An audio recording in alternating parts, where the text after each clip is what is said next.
For a lot of people, their issues with the George Zimmerman trial begin at the point that George Zimmerman made a decision to not stay in his vehicle. When he decided to get out, and depending on how you view it, follow, track, stalk, pursue, chase Trayvon Martin, he invited that confrontation. He initiated the conflict that ultimately led to the death of Trayvon Martin. And as such, not only does he have the culpability in the death, but he loses the right to claim self-defense under law. I'd like to look at that very small segment of that incident and see if we can maybe delve a little deeper into it and try to pull some nuggets of wisdom out of it. I want to look at it on 3 different levels. Legality was what he made, the decisions he made through this cycle, legal or illegal. Prudence, were they smart or not smart decisions? It's important to distinguish, though, a decision is only prudent as it relates to your primary goal. If your primary goal is self-risk avoidance, I'm not worried about anybody else, I'm only doing what it takes to keep me safe, then you're someone whose priority is self-risk avoidance.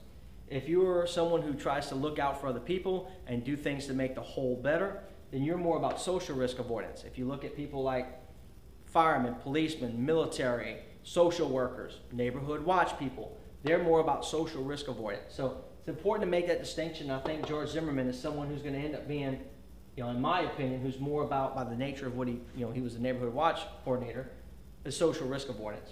And then we have morality. Was it right or wrong? Morality is an individual thing based on our own moral code, but there is generally a socially accepted morality. For example, drowning a baby is wrong, saving a drowning baby is right. So we just want to look at, was there any inherent evil or malicious intent in what he did? We want to begin at the point that he made a decision to do something or anything, right? Before he even called 911, he saw someone suspicious. He could have put his blinders on and kept driving and said, it's not my problem, it's not my problem, it's not my problem. Okay? Is that a legal decision? Making a decision to do something, of course, we all have the right to make that decision. If you're someone who's all about self-risk avoidance, well, depending on what that something is, not making a decision to act could lead to more risks down the road. If you see someone's house, your neighbor's house on fire, it's not my problem, it's not my house. Well, it could become your problem and become your house in a few minutes. If you're someone who's about social risk avoidance, again, depending on the level of the threat or the risk or the action, it's going to be there. But just making a decision is generally very low risk in and of itself. So yeah, it was a prudent decision. And is it morally right or wrong to make a decision to do something? It's generally considered right to act as long as you're acting in good faith. Call 911. Certainly it's legal to call 911. Most people would say it's relatively low risk and a smart thing to do to generally call 911 if you see something that's suspicious or warrants 911. And is it morally right? Yeah, most people think it's in good faith to call 911 if you see something that would require the services of 911. Get out of the car. Here's where most people begin to have issues with George Zimmerman's decision-making process. When he made a decision to open his door and get out, don't think about anything else that happened, just that decision in and of itself. Is it legal to open your door and get out of your vehicle? Unless you're in oncoming traffic, yes. Is it prudent? Well, in the context of, I just saw a suspicious person, they're running away from me, getting out is a certain increase in risk. If the person's running away from you and out of the scene, it's relatively low risk. If they're coming towards you, it would certainly be higher risk. Social risk avoidance. If you're like, I saw someone suspicious in my neighborhood, I probably need to get a description of them, that would be a prudent decision at that point. And morality. There's nothing inherently wrong with getting out of your vehicle. However, that is a line in the context of the totality of this instance. That is a line that was crossed. Was it an illegal line or an immoral line? No. Many people believe that it doesn't matter. As soon as he saw something that was suspicious, that was enough to say, don't get involved. And that's certainly their opinion. Moving toward Trayvon Martin. He didn't just get out of his car to get a better view. He started moving and closing the distance of the last known location of Trayvon Martin. He saw him run away out of sight, and he started moving towards that direction. He's claiming that it's because he wanted to get a better location description, a house number, because he knew he was going to have to give a report to the police. He had done it multiple times. He was just gathering information. He remained very calm. He was never out of breath of this to suggest he was running. Just, okay, well, yeah, I'm here. That in and of itself is not illegal.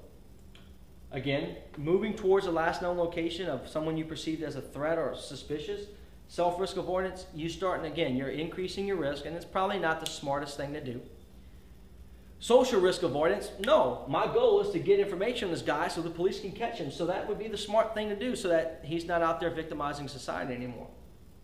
Assuming that that's what he was doing, because that's what George Zimmerman perceived was a suspicious person at night moving between houses.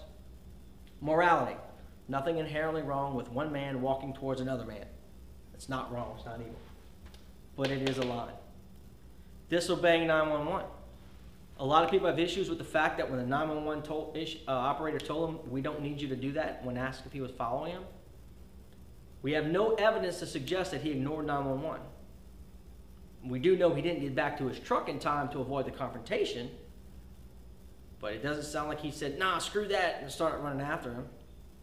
Nothing suggests that he actually did not do what 911 told him to do. So, even if he did, it wouldn't have been illegal. You have no legal obligation to listen to a 911 operator just because they say so. Self-risk avoidance, it's generally a good idea to do what 911 tells you to do because 911 is recorded. If you're doing what they tell you to do and then something worse happens, you're like, well, I was doing what I was told to do. It gives you a certain amount of distance from those decisions. If you're more about social risk avoidance, again, still, you generally want to do what 911 tells you. So if he did ignore 911, which we have no evidence he did, that's when he starts to make some, probably not the smartest decisions. Nothing inherently morally wrong with disobeying 911 unless they're asking you, hey, go ahead and give him 12 chest compressions. You're like, no, I'm not touching them. Then there's maybe some morality issues in there. And then he didn't retreat. We have no evidence to suggest that he even had an opportunity to retreat. But it's important to make the distinction that if he did and he chose not to, that's not illegal. It's not immoral to defend yourself. But it would definitely be a poor decision. If someone has attacked you and you have an opportunity to get away, it's generally in your best interest and everyone's best interest to get away from there and escape. We can always come back later. If it's gotten to the point that it's physical, it's generally you want to break contact. So, when we look at all that, from the point the 911 call was made to the time the shot was fired that killed Trayvon Martin, George Zimmerman did nothing illegal. He did nothing immoral. The only important thing in a criminal case is that he did nothing illegal. Now, if he made some immoral decisions that led to illegal decisions, that's one thing. But you can be a despicable person. You could be a hateful, mean, ugly person. As long as you're not breaking the law, you don't lose your right to self-defense. You could be pretty ignorant and make some pretty ignorant decisions. But as long as those decisions contain no legal culpability, they're not illegal, you don't lose your right to self-defense when attacked.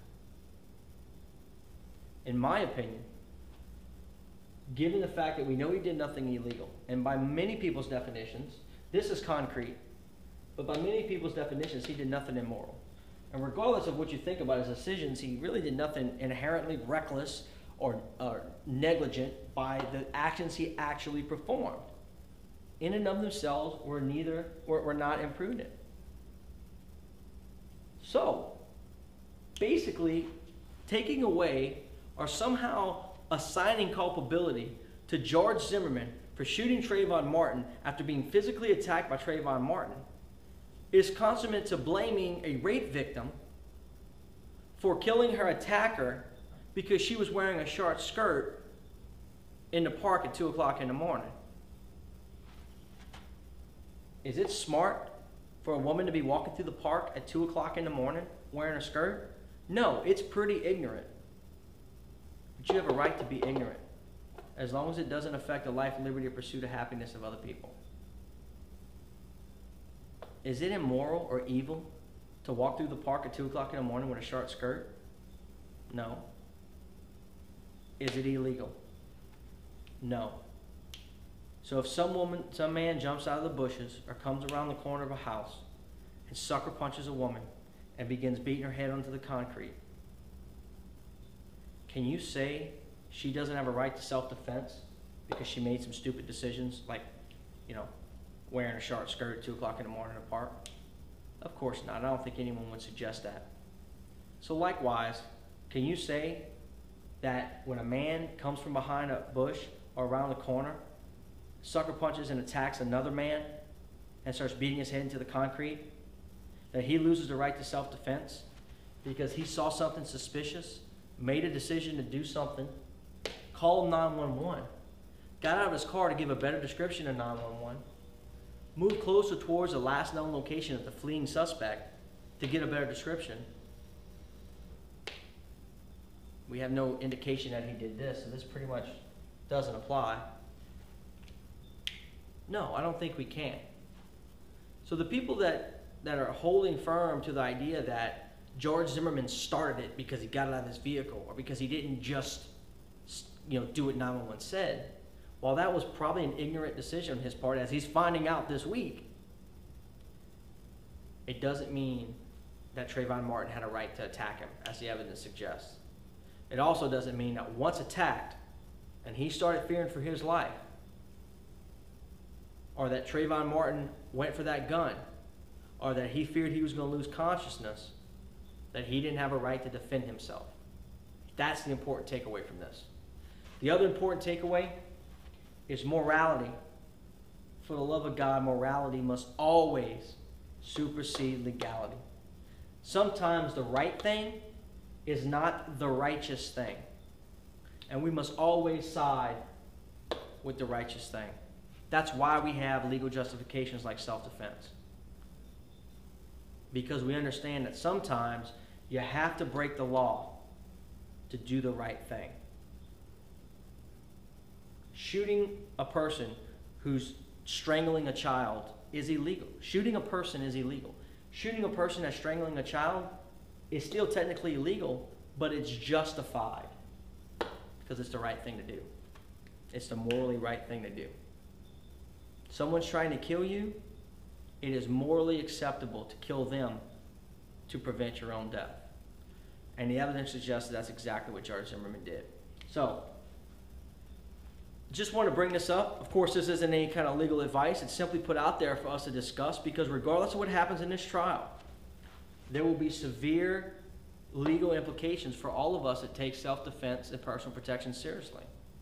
Because this will obviously set case law for Florida, but this will be a reference case for all of time as it relates to a lot of things like disparity of force in the context of age, height, physical skill and ability, weight, armed or unarmed attacker. This is going to set a lot of precedents that will affect the rest of us in the event we have that unfortunate moment where we are forced to use force against another human being that ultimately results in their death. So, think about it. I welcome any discussion, any interaction. Just please keep it civil. Let's try to keep race and emotion out of it and just look at the facts as they pertain to the legal implications of it. Everyone has very strong emotional feelings about it. I understand that. But we need to remember that at the base of those emotions are facts. While we may not know all the facts or know all the validity of facts, they are facts. And we want to try to lean towards facts over emotion. As always, be vigilant, be prepared. Y'all be safe.